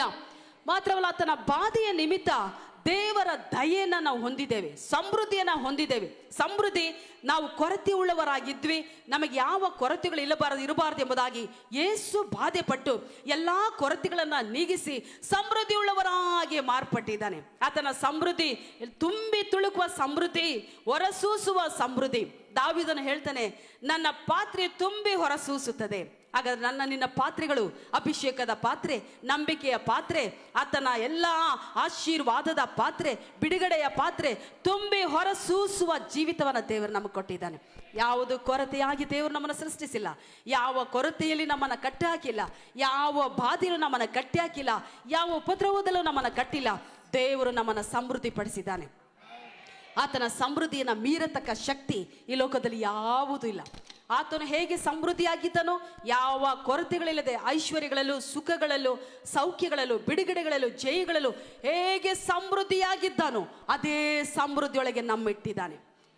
ನಮಗೆ ಬಾಧೆಗಳು ಬರುವಾಗ ಆತನ ಬಾಧೆಯನ್ನು ನಾವು ನೆನಪು ಮಾಡಿಕೊಳ್ಬೇಕು. ದೇವರೇ, ನನಗೋಸ್ಕರ ನೀನು ಬಾಧೆ ಪಟ್ಟು ನಾನು ಬಾಧೆ ಪಡಬೇಕೆಂಬುದಾಗಿ ಅಲ್ಲ, ನಮ್ಮ ಬಾಧೆಗಳನ್ನು ಹೊತ್ತು ತೀರಿಸಿದ್ದಿ ಎಂಬುದಾಗಿ ನಾವು ನೆನೆಸಿಕೊಳ್ಳುವಾಗಲೇ, ಅರಿಕೆ ಮಾಡುವಾಗಲೇ ನಮ್ಮ ಪರಿಸ್ಥಿತಿಗಳು ಬದಲಾಗ್ತದೆ. ಪುನರುತ್ಥಾನದ ಶಕ್ತಿ, ಬಹಳ ಬಾಧೆಯಲ್ಲರ ಶಕ್ತಿ, ನಮ್ಮನ್ನು ಬಿಡುಗಡೆ ಮಾಡತಕ್ಕ ಶಕ್ತಿ. ಯಾವ ಬಾಧೆ ಕೂಡ ನಮ್ಮನ್ನ ಹಾಗೆ ತಳ್ಳಿ ನಾಶ ಮಾಡತಕ್ಕ ಶಕ್ತಿ ಅಲ್ಲ. ಯೇಸುವನ್ನ ನಾಶ ಮಾಡಲಿಕ್ಕೆ ನೋಡ್ತು, ಯಾವುದು ಏನು ಮಾಡಲಿಕ್ಕೆ ಸಾಧ್ಯವಾಗಲಿಲ್ಲ. ಹಾಗಾಗಿ ನನ್ನನ್ನು ಕೇಳುವ ಪ್ರಿಯ ದೇವ ಸಭೆಯೇ, ನಮ್ಮನ್ನ ದೇವರು ಸಮೃದ್ಧಿ ಪಡಿಸಿದ್ದಾನೆ. ಸಮೃದ್ಧಿಯನ್ನ ಮಾತನಾಡುವ ಸೈತಾನ್ ಹೇಳ್ಬೋದು, ಯಾವ ಸಮೃದ್ಧಿ ಇಲ್ರಿ, ನಮಗೆ ಕೊರತೆನೆ, ದರಿದ್ರನೇ ನಮಗೆ ಅಂತೇಳಿ ಇದನ್ನೇ ನಮಗೆ ಅಪನಂಬಿಕೆಯ ಮಾತುಗಳು ನಮಗೆ ಹೇಳ್ಬೋದು, ನಮ್ಮ ಮನಸ್ಸಿಗೆ ಕೊಂಡು ಬರ್ಬೋದು. ನಾವು ಅದನ್ನ ಅರಿಕೆ ಮಾಡದೆ ಕ್ರಿಸ್ತನ ಸಮೃದ್ಧಿ ನನ್ನ ಸಮೃದ್ಧಿ, ಕ್ರಿಸ್ತನ ಆಶೀರ್ವಾದ ನನ್ನ ಆಶೀರ್ವಾದ, ಅದನ್ನು ಬಾಧೆ ಪಟ್ಟದರಿಂದ ನಾನು ಸಮೃದ್ಧಿ ಉಳ್ಳವನಾಗಿದ್ದೇನೆ. ಯೇಸುವಿನ ಸಕಲ ಆಶೀರ್ವಾದಗಳು ನನಗೆ ಬಿಡುಗಡೆ ಮಾಡಲ್ಪಟ್ಟಿದೆ. ನಾನು ಹೋಗುವಾಗಲೂ ಆಶೀರ್ವಾದವಾಗಿರುವೆನು, ಬರುವಾಗಲೂ ಆಶೀರ್ವಾದವಾಗಿರುವೆನು ಎಂಬುದಾಗಿ ಅರಿಕೆ ಮಾಡುವಾಗ ಈ ಅರಿಕೆ ನಮ್ಮೊಳಗೆ ಹೋಗಿ ಕ್ರಿಸ್ತನ ಸಕಲ ಸಮೃದ್ಧಿಗಳು ನಮ್ಮಲ್ಲಿ ಆಳ್ವಿಕೆಯಾಗುತ್ತವೆ. ಹಲ್ಲೆಲೂಯಾ. ಬಾಯಿಯ ಮಾತಲ್ಲಿ ನಮ್ಮ ಜೀವಿತವನ್ನ ಕಟ್ಟಿಕೊಳ್ಳುವಂತ ಆಶೀರ್ವಾದವನ್ನ ಕ್ರಿಸ್ತನ ನಮ್ಮೊಳಗಿಟ್ಟಿದ್ದಾನೆ. ನೀವು ಬಾಯಿಂದ ಯಾವುದನ್ನ ಅರಿಕೆ ಮಾಡ್ತಿರೋ ಅದೇ ಆಗ್ತದೆ. ನಾವು ಅರಿಕೆ ಮಾಡೋಣ, ಕ್ರಿಸ್ತನು ನಮ್ಮನ್ನು ಆಶೀರ್ವದಿಸಿದ್ದಾನೆ. ಕ್ರಿಸ್ತನ ಸಮೃದ್ಧಿ ನಮ್ಮ ಸಮೃದ್ಧಿ. ಆತನು ಬಾಧೆ ಪಟ್ಟದರಿಂದ ಇವತ್ತು ನಮಗೆ ದಯೆ ಉಂಟಾಗಿದೆ. ಮರಿಯಳಿಗೆ ದೇವರು ಹೇಳ್ದ, ದೇವರ ದಯೆಯನ್ನು ಹೊಂದಿದವಳೇ ಭಯ ಪಡಬೇಡ. ಈ ಬೆಳಗಿನ ವೇಳೆಯಲ್ಲಿ ಕೂಡ ನಾವೆಲ್ಲರೂ ಕೂಡ ದೇವರ ದಯೆಯನ್ನು ಹೊಂದಿದ್ದೇವೆ. ದಯೆ ಇಲ್ಲದೆ ದೂರ ಇದ್ವಿ, ದೇವರ ದಯೆ ನಮಗೆ ದೊರಕಿದೆ. ಪರಲೋಕದ ದಯೆ ನಮಗೆ ದೊರಕಿದೆ. ಸರ್ವಶಕ್ತನ ಬಲಗೈಯಿಂದ ನಮಗೆ ದಯೆ ದೊರಕಿದೆ. ಈ ದಯೆಯನ್ನು ತೆಗೆದು ಹಾಕಲಿಕ್ಕೆ ಯಾವುದರಿಂದಲೂ ಸಾಧ್ಯವಿಲ್ಲ, ಯಾರಿಂದಲೂ ಸಾಧ್ಯವಿಲ್ಲ. ಈ ದಯೆಯನ್ನು ತಪ್ಪಿಸಲಿಕ್ಕೆ ಯಾವ ಕಾರ್ಯಗಳಲ್ಲೂ ಸಾಧ್ಯವಿಲ್ಲ. ದಯೆ ಎಂಬುದಾಗಿ ನೋಡುವಾಗ, ನಾವು ಬಸ್ಸಲ್ಲಿ ಹೋಗುವಾಗ, ಟ್ರೈನಲ್ಲಿ ಹೋಗುವಾಗ ಅಥವಾ ರೋಡ್ಗಳಲ್ಲಿ ಬರುವಾಗ ಕೆಲವರು ದಯೆ ಕೇಳ್ತಾರೆ. ಏನಂತೇಳಿ? ಕೊಡಿ ಅಂತೇಳಿ. ಅವಾಗ ನಾವು 20, 50 ರೂಪಾಯಿನ, 100 ರೂಪಾಯಿನ ಕೊಟ್ಟು ದಯೆ ತೋರಿಸ್ತೀವಿ. ಮತ್ತೆ ತೋರಿಸಿದ್ಮೇಲೆ ಅವ್ರನ್ನ ನಾವು ನೋಡ್ಲಿಕ್ಕಾಗಲ್ಲ, ನೋಡಲ್ದಿಲ್ಲ. ಅವ್ರು ಯಾರೋ ನಾವ್ಯಾರೋ. ಆ ಥರ ನಮಗೆ ದಯೆ ಕೊಟ್ಟು ನಮ್ಮನ್ನು ಬಿಟ್ಬಿಟ್ಟಿಲ್ಲ. ಶಾಶ್ವತವಾದ ದಯೆಗೆ ಪಾತ್ರರಾಗಿ, ಶಾಶ್ವತವಾದ ದಯೆಗೆ ಅರ್ಹರಾಗಿ ನಮ್ಮನ್ನ ಮಾರ್ಪಡಿಸಿದ್ದಾನೆ. ಈ ದಯೆ ಆತನ ಬಾಧೆ ನಿಮಿತ್ತ ನಮಗೆ ಉಂಟಾಗಿದೆ. ನಮ್ಮ ಪುಣ್ಯ ಕ್ರಿಯೆಗಳಿಂದ ಅಲ್ಲ, ನಾವು ಭಕ್ತಿ ಮಾಡೋದ್ರಿಂದ ಅಲ್ಲ, ನಾವು ನಡ್ಕೊಳ್ಳೋದ್ರಿಂದ ಅಲ್ಲ, ನಾವು ಕೊಡೋದ್ರಿಂದ ಅಲ್ಲ, ಏನೋ ಪ್ರಾರ್ಥನೆ ಮಾಡ್ತೀವಿ ಅದಕ್ಕಾಗಿ ಅಲ್ಲ. ಅಲ್ಲ, ಆತನ ದಯೆ ನಮ್ಮನ್ನ ಹುಡುಕಿ ಬಂದು ನಮ್ಮನ್ನ ಅರ್ಹರಾಗಿ ಮಾಡಿದೆ. ನಾವು ಕೆಟ್ಟವರಾಗಿರುವಾಗಲೇ ಆತನ ದಯೆ ನಮಗೆ ಒದಗಿದೆ. ಆತನ ಬಾಧೆಯ ಮೂಲಕ ಆತನ ದಯೆ, ನಾವು ಪಾಪಿಗಳಾಗಿರುವಾಗಲೇ ಆತನ ದಯೆ ನಮಗೆ ದೊರಕಿದೆ. ಹಲ್ಲೆಲೂಯಾ. ಮಾತ್ರವಲ್ಲ, ನಾವು ದೇವರಲ್ಲಿ ಫಲ ಕೊಡುವವರ, ಆತನ ಬಾಧೆ ಪಟ್ಟದರಿಂದ ನಾವು ಫಲ ಕೊಡುವವರಾಗಿ ನಮ್ಮನ್ನು ಮಾರ್ಪಡಿಸಿದ್ದಾನೆ. ಹೇಗೆ ಫಲ ಎಂಬುದಾಗಿ ನೋಡುವಾಗ, ಬಹು ಫಲಗಳನ್ನು ಬಿಡುವ ಫಲ ವೃಕ್ಷವಾಗಿ ನಮ್ಮನ್ನು ಮಾರ್ಪಡಿಸಿದ್ದಾನೆ. ಆತನ ಬಾಧೆ ನಮ್ಮಲ್ಲಿ ಫಲದಾಯಕವಾಗಿ ಮಾರ್ಪಟ್ಟಿದೆ. ಆತನ ಬಾಧೆ ನಾವು ಹೇಗೆ ಫಲ ಕೊಡಬೇಕಂದ್ರೆ, ಗೋಡೆಯಿಂದ ಆಚೆಗೆ ಚಾಚಲ್ಪಟ್ಟ ಫಲವೃಕ್ಷವಾಗಿ ಕರ್ತನು ನಮ್ಮನ್ನು ಮಾರ್ಪಡಿಸಿದ್ದಾನೆ. ಆತನ ಬಾಧೆ ನಮಗೆ ನೋವಾಗಿ ಅಲ್ಲ, ಆತನ ಬಾಧೆ ನಮಗೆ ಹಿಂಸಾಗಿ ಅಲ್ಲ, ಆತನ ಬಾಧೆ ನಮಗೆ ಕಣ್ಣೀರಾಗಿ ಅಲ್ಲ, ಆತನ ಬಾಧೆ ನಮಗೆ ವಿಮೋಚನೆಯಾಗಿಯೂ, ಆತನ ಬಾಧೆ ನಮಗೆ ಬಿಡುಗಡೆಯಾಗಿಯೂ, ಆತನ ಬಾಧೆ ನಮಗೆ ಐಶ್ವರ್ಯಗಳೊಂದಿಗೆ ನಮಗೆ ಐಶ್ವರ್ಯವಾಗಿ ಕೊಂಡು ಬಂದದೆ. ಹಲ್ಲೆಲೂಯಾ. ಹಾಗಾಗಿ ಬಹು ಫಲವನ್ನು ಬಿಡುವ ವೃಕ್ಷಗಳಾಗಿದ್ದೇವೆ. ಇದು ಮಳೆ ಇರಬಹುದು ಅಥವಾ ಮಳೆ ಇಲ್ಲದೆ ಇರಬಹುದು. ಆತ ನದಿಯ ಓರದಲ್ಲಿ ನಡಲ್ಪಟ್ಟ ಮರದ ಹಾಗೆ ಇದು ತಿಂಗಳಿಗೂ ಹೊಸ ಹೊಸ ಫಲವನ್ನು ಕೊಡುವ, ವಿಧ ವಿಧವಾದ ಫಲಗಳನ್ನು ಕೊಡುವ, ಬಹಳ ರುಚಿಕರವಾದ ಫಲಗಳನ್ನು ಕೊಡುವ, ಯಜಮಾನನು ಎದುರು ನೋಡುವ ಫಲಗಳನ್ನು ಕೊಡುವ, ಯಜಮಾನನು ಉಪಯೋಗಿಸುವ ಸವಿಯುವ ಫಲಗಳನ್ನು ಕೊಡುವ ಪಾತ್ರೆಗಳಾಗಿ, ಮರಗಳಾಗಿ ದೇವರು ನಮ್ಮನ್ನು ಆಶೀರ್ವದಿಸಿದ್ದಾನೆ. ಹಲ್ಲೆಲೂಯಾ. ನಾವು ಒಂದು ಕಾಲದಲ್ಲಿ ಎಂಥ ಫಲ ಕೊಡ್ತಿದ್ವಿ? ಕಹಿಯಾದ ಫಲ ಕೊಡ್ತಿದ್ವಿ. ಒಂದು ಕಾಲದಲ್ಲಿ ಬಂಜೆ ಅಂತೇಳಿ ಮರ, ಒಂದು ಕಾಲದಲ್ಲಿ ಬರೀ ಮುಳ್ಳೆ ಇತ್ತು, ಅನೇಕರಿಗೆ ಚುಚ್ಚುವ, ವೇದನೆ ಪಡಿಸುವ ಮರಗಳಾಗಿದ್ವಿ. ಒಂದು ಕಾಲದಲ್ಲಿ ನಾವು ಫಲ ಕೊಟ್ವಿ, ಕಹಿಯಾದ ಫಲ. ನಮ್ಮ ಫಲ ಹೇಗಿತ್ತು? ಯಾರು ತಿನ್ನಕೂಡದ ಫಲನೇ ಇಲ್ಲದ ಜೀವಿತ. ಹಾಗಾಗಿ ಈ ದಿನದಲ್ಲಿ ಕರ್ತನು ಅವುಗಳನ್ನು ತೆಗೆದುಹಾಕಿ ನಮ್ಮನ್ನ ಫಲ ಕೊಡುವ ವೃಕ್ಷವಾಗಿ ಮಾಡಿದ್ದಾನೆ. ಕಾಡು ಬಳ್ಳಿಯಾಗಿರುವ ನಮ್ಮಗಳನ್ನು ತೆಗೆದು ಊರು ಬಳ್ಳಿಯಾಗಿರುವ ಯೇಸು ಕ್ರಿಸ್ತನ ಬಳ್ಳಿಯೊಂದಿಗೆ ನಮ್ಮನ್ನು ಒಂದು ಸೇರಿಸಿದ್ದಾನೆ.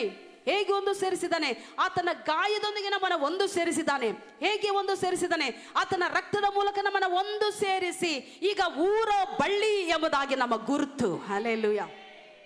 ಫಲ ಕೊಡುವ ವೃಕ್ಷ ಕ್ರಿಸ್ತನಲ್ಲಿ ನಾವು ನೆಲೆಗೊಂಡಿದ್ದೇವೆ. ನಾವಾಗಿನೇ ಫಲ ಕೊಡಲಿಕ್ಕೆ ಸಾಧ್ಯವಿಲ್ಲ. ಕ್ರಿಸ್ತನು ನಮ್ಮಲ್ಲಿ ಇರುವುದರಿಂದ, ಆತನೇ ದ್ರಾಕ್ಷಿಯ ಲತೆಯಾಗಿರುವುದರಿಂದ ಆತನಿಗೆ ಬೇಕಾಗಿರುವ ಫಲವು ನಮ್ಮಲ್ಲಿ ನೇಮಿಸಲ್ಪಟ್ಟಿದೆ. ಆತನಿಗೆ ಬೇಕಾಗಿರುವ ಫಲವನ್ನು ಕೊಡುವುದಕ್ಕಾಗಿ ಫಲ ಕೊಡುವ ವೃಕ್ಷವಾಗಿ, ಫಲ ಕೊಡುವ ಪ್ರದವಾಗಿ ಯಾವಾಗಲೂ ಈ ಮರ ಹೆಚ್ಚಾದ ಫಲಭರಿತವಾದ ಮರಗಳಾಗಿ, ಕೊಂಬೆಗಳಾಗಿ ನಾವು ಆಶೀರ್ವದಿಸಲ್ಪಟ್ಟವರಾಗಿದ್ದೇವೆ. ಯಾವ ಮರದಲ್ಲಿ ಹೆಚ್ಚು ಹಣ್ಣುಗಳಿದೆಯೋ, ಫಲ ಇದೆಯೋ, ಆ ಮರಕ್ಕೆ ಏನ್ ತಪ್ಪಿದ್ದಿಲ್ಲ ಗೊತ್ತಾ? ಕಲ್ಲೆಟ್ಟುಗೂ ತಪ್ಪಿದ್ದೇ ಇಲ್ಲ. ಹೆಚ್ಚು ಫಲ ಕೊಡುವಂತ ಮರಕ್ಕೆ ಕಲ್ಲೆಟ್ಟು ಖಂಡಿತ. ನೀನು ಎಷ್ಟೇ ರುಚಿಯಾಗಿ ಕೊಡು, ನಿನಗೆ ಕಲ್ಲೆಟ್ಟು ಖಂಡಿತ. ಆದರೆ ಯಜಮಾನನು ನೇಮಿಸಲ್ಪಟ್ಟಂತ ಫಲ, ಯಜಮಾನ ನಟ್ಟಿರುವಂತ ಈ ಮರಕ್ಕೆ ನಿನ್ನನ್ನು ಯಾರು ಕಡಿಲಿಕ್ಕೆ ಆಗೋದಿಲ್ಲ. ಈ ಲೋಕದಲ್ಲಿ ಸಮಸ್ಯೆ ನಿನ್ನನ್ನು ಕಡಿಬಹುದು, ವೇದನೆ ನಿನ್ನ ಕಡಿತೀನಿ ಅಂತೇಳಿ ಕಡ್ದು ಹಾಕ್ಬೋದು. ಕ್ರಿಸ್ತನು ಕಡಿತಾ ಸಮಸ್ಯೆಗಳು ನಮ್ಮನ್ನು ಕಡಿಯುವಾಗಲೂ ಕ್ರಿಸ್ತನು ನಮ್ಮೊಳಗೆ ದ್ರಾಕ್ಷಿಯ ಲತೆಯಾಗಿರೋದ್ರಿಂದ ಎಷ್ಟೇ ಕಡಿದ್ರೂ ಮೇಲೆ ಚಿಗುರ್ತಾನೆ ಇರ್ತಾನೆ. ಎಷ್ಟೇ ಕಲ್ಲೊಡೆದ್ರೂ ಕೂಡ ಇದು ಫಲ ಕೊಡೋದನ್ನ ಬಿಡೋದೇ ಇಲ್ಲ. ಎಷ್ಟೇ ನೋವುಗಳು ಬಂದರೂ ಕೂಡ ಫಲವನ್ನು ತಪ್ಪಿಸಲಿಕ್ಕೆ ಸಾಧ್ಯವಿಲ್ಲ. ಕ್ರಿಸ್ತನೇ ನಮ್ಮಲ್ಲಿ ಫಲದಾಯಕವಾಗಿ ಮಾರ್ಪಟ್ಟಿದ್ದಾನೆ. ನಮ್ಮೆಲ್ಲರಿಗೂ ಕ್ರಿಸ್ತನಲ್ಲಿ ಗುರುತು ಫಲ ಕೊಡುವ, ಬಹು ಫಲವನ್ನು ಬಿಡುವ ಫಲ ವೃಕ್ಷಗಳು. ಇದು ಹೇಗೆ? ಆತನ ಬಾಧೆಯ ಮೂಲಕ ನಾವು ಫಲ ಕೊಡುವವರಾಗಿ ಮಾರ್ಪಡಿಸಿದ್ದಾನೆ. ಆತನೇ ಬಾಧೆಯ ಮೂಲಕ ನಾವು ಫಲ ಕೊಟ್ಟು ನಮ್ಮ ಫಲಗಳು ಬಹಳ ರುಚಿಕರವಾದ ಜೀವಿತವಾಗಿ ಮಾರ್ಪಡಿಸಿದ್ದಾನೆ. ಮಾತ್ರವಲ್ಲ, ಕ್ರಿಸ್ತನು ನಮ್ಮಲ್ಲಿ, ಆತನು ಬಾಧೆ ಪಟ್ಟದ್ರಿಂದ ನಮ್ಮಲ್ಲಿ ಒಂದು ಒಳ್ಳೆ ಕೆಲಸವನ್ನ ಪ್ರಾರಂಭಿಸಿದ್ದಾನೆ. ಆತನು ಬರುವುದರೊಳಗೆ ಅದನ್ನು ಪೂರೈಸ್ಕೊಂಡು ನಡೆಸ್ಕೊಂಡು ಹೋಗ್ತಾನೆ. ಆತನೇ ನಂಬಿಕೆಯನ್ನು ಹುಟ್ಟಿಸಿದ್ದಾನೆ, ಆತನೇ ಪೂರೈಸುವನು.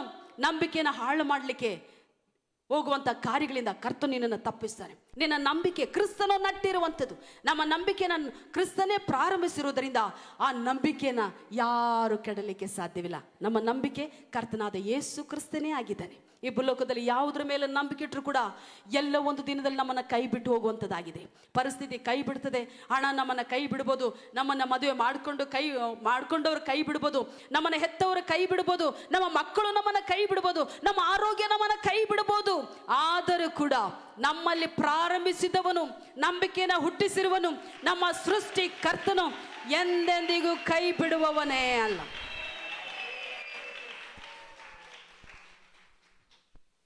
ಹಲ್ಲೆಲೂಯಾ. ಒಂದು ಕ್ಷಣವೂ ಮರೆಯದೆ ನಮ್ಮನ್ನು ಕೈ ಬಿಡುವನಲ್ಲ, ಆತನು ಪೂರೈಸುವನಾಗಿದ್ದಾನೆ, ನಮ್ಮನ್ನು ನಡೆಸುವವನಾಗಿದ್ದಾನೆ. ಮಾತ್ರವಲ್ಲ, ಆತನು ನಮಗೆ ಒದಗಿಸುವ ಬಾಧೆಯಿಂದ ನಿಮಿತ್ತ ನಮಗೆ ಒದಗಿಸುವ ಯೆಹೋವ ಈರೆಯಾಗಿ ಮಾರ್ಪಟ್ಟಿದ್ದಾನೆ. ಅದನ್ನು ಶಿಲುಬೆಯಲ್ಲಿ ಆತನನ್ನ ತಂದೆಯಾದ ದೇವರು ನಮಗೆ ಒದಗಿಸಿದ, ಯೇಸುವನ್ನು ಒದಗಿಸಿದ್ದಾನೆ. ಈ ಲೋಕಕ್ಕೆ ಯೇಸುವನ್ನು ಒದಗಿಸದೆ ಹೋಗಿದ್ರೆ ನಾವೆಲ್ಲರೂ ಈ ರೀತಿ ನೆಮ್ಮದಿಯಾಗಿರ್ತಿರ್ಲಿಲ್ಲ. ಇವತ್ತು ರಕ್ಷಣೆ ಹೊಂದಿರಲಿಲ್ಲ. ರಕ್ಷಣೆ ಇಲ್ಲಿರುವ ಸುಖ, ಶಾಂತಿ, ಬಿಡುಗಡೆ, ಜಯವನ್ನ ನಾವು ಅನುಭವಿಸಲಿಕ್ಕೆ ಆಗ್ತಿರ್ಲಿಲ್ಲ. ಆತನು ನಮಗೆ ಒದಗಿಸಿದ್ದಾನೆ. ಯೇಸು ಯೆಹೋವ ಈರೆ. ಹಲ್ಲೆಲೂಯಾ. ನಮ್ಮ ಜೀವಿತದಲ್ಲಿ ಏನೆಲ್ಲ ಬೇಕಾಗಿದೆಯೋ ಅದನ್ನ ಯೆಹೋವ ಈರೆ, ದೇವರ ಬಾಧೆಯಿಂದ ನಾವು ಯೆಹೋವ ಈರೆ ನಮಗೆ ಒದಗಲ್ಪಟ್ಟಿದ್ದೆ, ಎಲ್ಲವೂ ಸಿದ್ಧ ಮಾಡಲ್ಪಟ್ಟಿದೆ ಎಂಬುದಾಗಿ ಆತನ ಬಾಧೆಯನ್ನು ನಾವು ನೆನೆಸಿಕೊಳ್ಳುವಾಗ, ಅದನ್ನು ನಾವು ಯೋಚನೆ ಮಾಡುವಾಗಲೇ, ಅದನ್ನು ನಂಬುವಾಗ ನಮಗೆ ಬಿಡುಗಡೆ ಉಂಟಾಗ್ತದೆ. ಹಲ್ಲೆಲೂಯಾ. ಹಾಗಾಗಿ ಕ್ರಿಸ್ತನು ನಮಗೆ ಯೆಹೋವ ಈರೆಯಾಗಿ ಒದಗಲ್ಪಟ್ಟ ಆತನ ಬಾಧೆ ನಿಮಿತ್ತ ಮಾತ್ರವಲ್ಲ, ದೇವರ ಬಾಧೆಯ ನಿಮಿತ್ತ ನಮ್ಮ ಎಲ್ಲ ನಮ್ಮನ್ನ ಅನುದಿನವೂ ನಡೆಸುವವನಾಗಿದ್ದಾನೆ. ನಮಗೆ ಮಾರ್ಗದರ್ಶಕ ಯೇಸು ಕ್ರಿಸ್ತನೇ ಆಗಿದ್ದಾನೆ. ಆತನ ಬಾಧೆ ಪಟ್ಟಿದರೆ ನಮಗೆ ಮಾರ್ಗ ಉಂಟಾಯಿತು. ಇಸ್ರೇಲರಿಗೆ ಬೇರೆ ಮಾರ್ಗನೇ ಇರಲಿಲ್ಲ. ಈ ಕಡೆ ಕೆಂಪು ಸಮುದ್ರ, ಈ ಕಡೆ ಹಿಂದೆ ಫಾರೋನ ಸೈನ್ಯ, ಎಡಗಡೆ ಬಲಗಡೆ ಒಂದು ದೊಡ್ಡ ಬೆಟ್ಟಗಳು. ಆ ಬೆಟ್ಟ ಹೇಗಿತ್ತು ಅಂದ್ರೆ ತುಂಬಾ ನುಣುಪಾದ ಬೆಟ್ಟಗಳು, ಬಂಡೆಗಳು. ಇವುಗಳ ಮೇಲೆ ಒಂದು ವೇಳೆ ಕಾಲಿಟ್ರೆ ಅವರು ಜಾರ್ಕೊಂಡು ಬರಬೇಕಾಗಿತ್ತು, ಅಷ್ಟು ನೈಸಾದ ಬಂಡೆಗಳು. ಹಾಗಾದ್ರೆ ಯಾವ ಕಡೆ ಹೋಗ್ಲಿಕ್ಕೆ ಮಾರ್ಗನೇ ಇರಲಿಲ್ಲ. ಯೇಸು ಹೇಳ್ದ, ನಾನೇ ಮಾರ್ಗ ಸತ್ಯ ಜೀವ ಎಂಬುದಾಗಿ. ಅವರಿಗೆ ಸಮುದ್ರದ ನಡುವೆ ಮಾರ್ಗ ಉಂಟಾಯ್ತು. ನೀರನ್ನ ತಳ್ಳಕ್ಕಾಗಲ್ಲ, ನೀರನ್ನ ಈ ಕಡೆ ತುಂಬಿಟ್ಕೊಳಕ್ಕಾಗಲ್ಲ. ಸಮುದ್ರದಲ್ಲಿ ಒಣ ನೆಲದೊಳಗೆ ಇಸ್ರಾಯೇಲರು ಹರಿದು ಹೋಗುವಂತೆ ಮಾರ್ಗವನ್ನು ಉಂಟು ಮಾಡಿದ. ಅದುವರೆಗೂ ಮಾರ್ಗವನ್ನೇ ಕಾಣದಿದ್ದ ಇಸ್ರಾಯೇಲರಿಗೆ ಮಾರ್ಗ ಉಂಟಾಯಿತು. ಇವತ್ತು ನೀವು ಮುಂದೆ ಹೋಗ್ಲಿಕ್ಕೆ ಮಾರ್ಗವಿಲ್ವಾ? ಅಕ್ಕಪಕ್ಕದಲ್ಲಿ ಹೋಗ್ಲಿಕ್ಕೆ ಮಾರ್ಗವಿಲ್ವಾ? ಹಿಂದೆ ಹೋಗ್ಲಿಕ್ಕೆ ಫಾರೋನ್ ಸೈನ್ಯನ ಮಧ್ಯದಲ್ಲಿ ಸಿಕ್ಕಾಕೊಂಡಿದ್ದೀರಾ? ನನ್ನನ್ನು ಕೇಳುವ ಪ್ರಿಯ ದೇವಸಭೆಯೇ, ನಿನಗೆ ಮಾರ್ಗ ಉಂಟಾಗುತ್ತೆ. ಆ ಮಾರ್ಗ ಯೇಸು ಕ್ರಿಸ್ತನೇ ಆಗಿದ್ದಾನೆ. ನಿನಗೆ ಮಾರ್ಗದರ್ಶಕ ಆತನೇ. ಈಗ ಪ್ರಾರಂಭವಾಗಿದೆ, ಕೊನೆವರೆಗೂ ನಿನ್ನ ಮಾರ್ಗದರ್ಶನದಲ್ಲಿ ಆತನೇ ನಿನಗೆ ಮಾರ್ಗದರ್ಶನ. ನಿನ್ನನ್ನು ಕೈ ಬಿಡುವವನೇ ಅಲ್ಲ, ನಿನ್ನ ದಾರಿ ತಪ್ಪಿಸುವವನಲ್ಲ. ಈ ದಾರಿಯಲ್ಲಿ ನಿನ್ನನ್ನು ನಡೆಸಿದ್ದಾನೆ. ನಡೆಸುತ್ತಾ ನಡೆಸುತ್ತಾ ನಡೆಸುತ್ತಾ ಹೋಗಿ ನಿನಗೆ ನಿತ್ಯ ಜೀವ ಪರಲೋಕಕ್ಕೆ ನಿನ್ನನ್ನು ಸೇರಿಸುವನಾಗಿದೆ. ನಮ್ಮನ್ನ ಮಾರ್ಗ ತಪ್ಪಿಸುವವನಲ್ಲ. ಇಸ್ರಾಯೇಲರಿಗೆ ಕುಡಿಯಲಿಕ್ಕೆ ಕೂಡ ನೀರಿಲ್ಲ, ದಾಹ, ನನಗೆ ನೀರು ಬೇಕು, ನಮ್ಮನ್ನ ಯಾಕೆ ನಮಗೆ ಇಲ್ಲಿ ಸಾಯಿಸ್ಬೇಕಂತೇಳಿ ಕೊಂಡು ಬಂದ್ವಾ, ಯಾಕೆ ಇಲ್ಲಿ ಬಂದ್ವಿ ಅಂತೇಳಿ ನಾವು ನೆನೆಸ್ಕೊಂಡ್ರು. ಆದ್ರೂ ಕೂಡ ದೇವರು ಬಂಡೆಯ ಮೂಲಕ ನೀರು ಬರುವಂತೆ ದೇವರು ಮಾಡ್ದ. ನಮ್ಮ ದೇವರು ಸರ್ವಶಕ್ತನು, ಆತನಿಗೆ ಅಸಾಧ್ಯವಾದದ್ದು ಯಾವುದೂ ಇಲ್ಲ. ಮಣ್ಣಿನಿಂದ ಮನುಷ್ಯನನ್ನ ಸೃಷ್ಟಿ ಮಾಡ್ದ ಸರ್ವಶಕ್ತನು. ಸಮುದ್ರದ ನಡುವೆ ದೊಡ್ಡ ಹಾದಿಯನ್ನ ದಾರಿ ಮಾಡ್ದ ದೇವರು, ಮಾರ್ಗ ತೆರೆದ ಸರ್ವಶಕ್ತನು. ಸತ್ತು 4 ದಿನ ಆಗಿತ್ತು ಲಾಜರನು. ಸತ್ತೋಗಿದ ಹೆಣವನ್ನ ನೋಡಿ ಹೊರಗ್ ಬಾ ಲಾಜರ್ ಅಂದ. ಕಟ್ಟಿದ ಕಟ್ಟುಗಳೊಂದಿಗೆ ನೇರ ಹೊರ ಬಂದ. ಹಲ್ಲೆಲೂಯಾ. ಮರಣದ ಒಳಗಿದ್ದವನಿಗೆ ಜೀವ ಬಂತು. ದೇವರಿಗೆ ಅಸಾಧ್ಯವಾದದ್ದು ಯಾವುದಿಲ್ಲ. ಸಾಧಾರಣವಾದ ನೀರನ್ನ ನೋಡಿ ದೇವರು ಹೇಳ್ದ, ದ್ರಾಕ್ಷರಸವಾಗಿ ಮಾರು. ದ್ರಾಕ್ಷರಸವಾಯಿತು. ಎಷ್ಟು ಇಂಪಾದದ್ದು, ಎಷ್ಟು ರುಚಿಕರವಾದದ್ದು, ಎಷ್ಟು ಸ್ವಾದ ಉಳ್ಳದು. ಆ ದ್ರಾಕ್ಷರಸ ಕೂಡ ಕೊರತೆ ಉಳ್ಳದ್ದಾಗ್ಲಿಲ್ಲ. ಹಿಂದಿನ ದಿನ ಕೊಟ್ಟ ದ್ರಾಕ್ಷರಸಕ್ಕಿಂತ ಈ ದಿನ ಕೊಟ್ಟಂತ ದ್ರಾಕ್ಷರಸ ರುಚಿಕರವಾಗಿತ್ತು. ಹಿಂದಿನ ದಿನ ನಿನ್ನ ಜೀವಿತಕ್ಕಿಂತ, ಹಿಂದಿನ ದಿನ ನೀನು ಪಟ್ಟಂತ ಕಷ್ಟಕ್ಕಿಂತ, ವೇದನೆಗಿಂತ ಈಗ ನೀನು ಹೋಗುವಂತ ದೇವರು ತೆಗೆದಿರುವ ಮಾರ್ಗದಲ್ಲಿ ದೇವರು ನಿನ್ನನ್ನು ಸಮಾಧಾನವಾಗಿಯೂ ಬಿಡುಗಡೆಯಾಗಿಯೂ ಜಯವಾಗಿಯೂ ನಡೆಸಲಿಕ್ಕೆ ಸರ್ವಶಕ್ತನು. ದೇವರು ನಮ್ಮನ್ನ ನಡೆಸುವುದರಲ್ಲಿ ನಂಬಿಕಸ್ಥನಾಗಿದ್ದಾನೆ. ನಾವು ಯಾವಾಗ ಅಪನಂಬಿಕೆ ಪಡ್ತೀವೋ ಅದೇ ನಮಗೆ ಗರ್ವ. ದೇವರಿಗೆ ವೇದನೆಯಾದದ್ದು ಅಪನಂಬಿಕೆ ಪಟ್ಟಾಗ ಮಾತ್ರವೇ. ದೇವರಿಗೆ ಅಸಾಧ್ಯವಾದದ್ದು ಯಾವುದಿಲ್ಲ, ಎಲ್ಲವೂ ಸಾಧ್ಯ. ಒಂದೇ ಒಂದು ದಿನದಲ್ಲಿ ವಿಧವೆಯ ಸ್ತ್ರೀಯ ಮನೆಯನ್ನ ಒಂದು ರಾತ್ರಿಯಲ್ಲಿ ಐಶ್ವರ್ಯವಂತಳಾಗಿ ದೇವರು ಮಾರ್ಪಡಿಸ್ತ. ಒಂದೇ ರಾತ್ರಿಯಲ್ಲಿ. ದಾವಿದನ ಕಾಲದಲ್ಲಿ ಓಬೇದೋಮನ ಮನೆಯಲ್ಲಿ 3 ತಿಂಗಳು ಮಂಜೂಷದ ಪೆಟ್ಟಿಗಿದ್ದರಿಂದ ಅವನಿಗಿದ್ದಂತ ಎಲ್ಲವನ್ನ ಆಶೀರ್ವದಿಸಿದ. 3 ತಿಂಗಳು. ಹೊಸ ಒಡಂಬಡಿಕೆಯಲ್ಲಿ ಒಂದೇ ರಾತ್ರಿಯಲ್ಲಿ ವಿಧವೆಸ್ತ್ರೆ, ಕೈ ಬಿಡಲ್ಪಟ್ಟವಳು, ಗಂಡ ಇಲ್ಲ, ಗಂಡ ಮಾಡಿ ಸಾಲ ಮಾಡಿ ಸತ್ತೋಗ್ಬಿಟ್ಟಿದ್ದ. 2 ಮಾತ್ರ ಗಂಡು ಮಕ್ಕಳು. ಇವ್ರನ್ನ ಒತ್ತೆ ತೆಗೆದುಕೊಂಡು ಹೋಗ್ಬೇಕಂತೇಳಿ ಸಾಲ ಕೊಟ್ಟವ್ರು ಬಂದಿದ್ರು. ಆ ರಾತ್ರಿಯಲ್ಲಿ, ಕೊನೆ ರಾತ್ರಿಯಲ್ಲಿ, ಕೈ ಬಿಡಲ್ಪಟ್ಟ ಕೊನೆ ಪರಿಸ್ಥಿತಿಯಲ್ಲಿ ದೇವರು ಒಂದೇ ರಾತ್ರಿಗೆ ಶ್ರೀಮಂತರಳಾಗಿ ಬದಲಾಯಿಸ್ತ. ನನ್ನ ದೇವರು, ನಿಮ್ಮ ದೇವರು ನಮ್ಮನ್ನ ಎಲ್ಲದರಲ್ಲೂ ಸರ್ವಶಕ್ತನಾಗಿದ್ದಾನೆ. ನಮ್ಮನ್ನ ನಿಲ್ಲಿಸಲಿಕ್ಕೆ, ಮಾರ್ಗ ತೋರಿಸಲಿಕ್ಕೆ ಅವನು ಶಕ್ತನಾಗಿದ್ದಾನೆ. ಈ ಮಾರ್ಗ ನಾನು ಹೆಂಗ್ ಮಾಡ್ಲಪ್ಪ? ಏನು ಮಾಡಲಿಕ್ಕೆ ಸಾಧ್ಯವಿಲ್ಲ. ಯಾಕಂದ್ರೆ ಕ್ರಿಸ್ತನು ನಮಗೆ ಮಾರ್ಗದರ್ಶಕಿಯಾಗಿದ್ದಾನೆ. ಇಡೀ ನೋಹನ ನಾವಿಗೆ ಒಂದೇ ಒಂದು ಬಾಗಿಲುಗಳು. ಇಡೀ ಪ್ರಾಣಿ ಪಕ್ಷಿಗಳದರೊಳಗೆ ವಾಸವಾಗಿದ್ದು ಇವತ್ತು ಈ ಲೋಕದಲ್ಲಿ ನಮಗೆ ಒಂದೇ ಒಂದು ಬಾಗಿಲು, ಆತನೇ ಯೇಸು ಕ್ರಿಸ್ತನ ಬಾಗಿಲು. ಈ ಬಾಗಿಲೊಳಗೆ ಹೋಗುವವನಿಗೆ ಶುಭವು, ಸಂತೋಷವು. ಈ ಒಳಗೆ ಹೋಗುವವನಿಗೆ ಆರೋಗ್ಯ, ಜೀವ, ಸಮೃದ್ಧಿ. ಈ ಬಾಗಿಲಲ್ಲಿ ಹೋಗುವವನಿಗೆ ಸಮಾಧಾನ, ಶಾಂತಿ. ಈ ಬಾಗಿಲಲ್ಲಿ ಹೋಗುವವನಿಗೆ ನೆಮ್ಮದಿ, ಐಶ್ವರ್ಯಗಳು, ಬಿಡುಗಡೆ. ಈ ಬಾಗಿಲಲ್ಲಿ ಹೋಗ್ತಾ ಹೋಗ್ತಾ ಹೋಗ್ತಾ ನಿತ್ಯ ಜೀವದ ಬಾಗಿಲಾಗಿದೆ. ಇನ್ನೊಂದು ಬಾಗಿಲಿದೆ, ಸೈತಾನನ ಬಾಗಿಲು, ಶರೀರ ಪ್ರಕಾರದ ಬಾಗಿಲು, ನಮ್ಮ ಆಲೋಚನೆ ಪ್ರಕಾರ ಹೋಗುವ ಬಾಗಿಲು, ಅದು ವೇದನೆಯಿಂದ ತುಂಬಲ್ಪಟ್ಟ ಬಾಗಿಲು, ನಾವೇ ಆರಿಸಿಕೊಂಡ ಬಾಗಿಲು, ಅದು ಕಣ್ಣೀರು ತರುವ ಬಾಗಿಲು. ಈ ಬಾಗಿಲೊಳಗೆ ಹೋಗ್ತಾ ಹೋಗ್ತಾ ಹೋಗ್ತಾ ಇದು ನರಕಕ್ಕೆ ಕೊಂಡು ಹೋಗುವ ದಾರಿ ತಪ್ಪಿಸುವ ಮಾರ್ಗ. ಆದರೆ ನರಕಕ್ಕೆ ತಪ್ಪಿಸಿ ನಮ್ಮನ್ನ ನಿತ್ಯ ಜೀವಕ್ಕೆ ಬಾಧ್ಯರಾಗಿ ನಮ್ಮನ್ನು ಮಾರ್ಪಡಿಸಿದ್ದಾನೆ ಆತನ ಬಾಧೆಯ ಮೂಲಕ. ಮಾತ್ರವಲ್ಲ, ಆತನ ಬಾಧೆಯ ಮೂಲಕ ನಮ್ಮನ್ನ ಬಾಧ್ಯಸ್ಥರಾಗಿ ಮಾರ್ಪಡಿಸಿದ್ದಾನೆ. ಯಾವುದಕ್ಕೆ ಬಾಧ್ಯರು? ಮೊದಲು ಮರಣಕ್ಕೆ ಬಾಧ್ಯರಾಗಿದ್ವಿ, ವೇದನೆಗೆ ಬಾಧ್ಯರಾಗಿದ್ವಿ, ಪಾಪಕ್ಕೆ ಬಾಧ್ಯರಾಗಿದ್ವಿ, ಆದರೆ ಕತ್ತಲೆಗೆ ಬಾಧ್ಯರಾಗಿದ್ವಿ.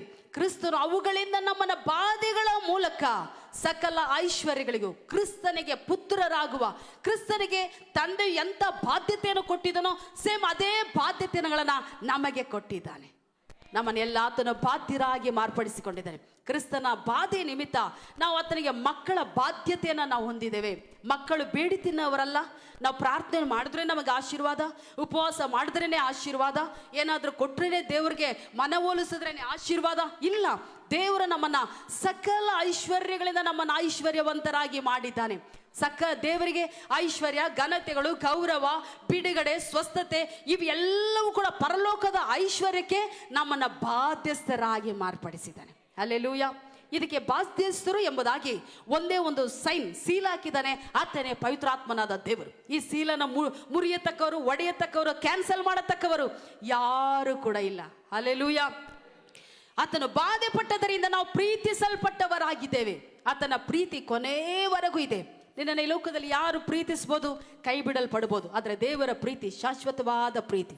ತಂದೆಯಾದ ದೇವರು ಈ ಲೋಕದ ಮೇಲೆ ಎಷ್ಟೋ ಪ್ರೀತಿಯನ್ನಿಟ್ಟ. ಎಷ್ಟು ಪ್ರೀತಿ ಇಟ್ಟ? ಮಿತಿ ಇಲ್ಲದ ಪ್ರೀತಿ, ಅಳತೆ ಇಲ್ಲದ ಪ್ರೀತಿ, ಮಾರ್ಪಡದ ಪ್ರೀತಿ, ಶಾಶ್ವತವಾದ ಪ್ರೀತಿ. ಈ ಲೋಕದಲ್ಲಿ ನಮ್ಮನ್ನ ಯಾರು ಪ್ರೀತಿಸದೆ ಹೋದ್ರು ಕೂಡ ಯೇಸು ಕ್ರಿಸ್ತ ನಿನ್ನನ್ನು ಪ್ರೀತಿಸುವುದಕ್ಕಾಗಿ ಲೋಕಕ್ಕೆ ಬಂದಿದ್ದಾನೆ. ಯೇಸುವಿನ ಪ್ರೀತಿ ಜೀವ ಕೊಟ್ಟಿದೆ. ಆತನ ಹೇಗೆ ನಮ್ಮನ್ನ ಪ್ರೀತಿ ಮಾಡಿದ್ದಾನೆ? ರಕ್ತ ಕೊಟ್ಟು, ಜೀವ ಕೊಟ್ಟು ನಮ್ಮನ್ನ ಪ್ರೀತಿ ಮಾಡಿದ್ದಾನೆ. ಇಂಥ ಪ್ರೀತಿಗಿಂತ, ಪ್ರಾಣ ಕೊಡುವ ಪ್ರೀತಿಗಿಂತ ಮಿಗಿಲಾದುದು ಈ ಲೋಕದಲ್ಲಿ ಇಲ್ಲವೇ ಇಲ್ಲ. ಸ್ನೇಹಿತನ ಪ್ರೀತಿಗಿಂತ ಜೀವ ಕೊಡುವ ಪ್ರೀತಿ, ಪರಲೋಕದ ಪ್ರೀತಿ, ದೈವಿಕವಾದ ಪ್ರೀತಿ, ನಮ್ಮನ್ನ ಪ್ರೀತಿ ಶಾಶ್ವತವಾದ ಪ್ರೀತಿಗೆ ಒಳಗಾದವರಾಗಿದೆ.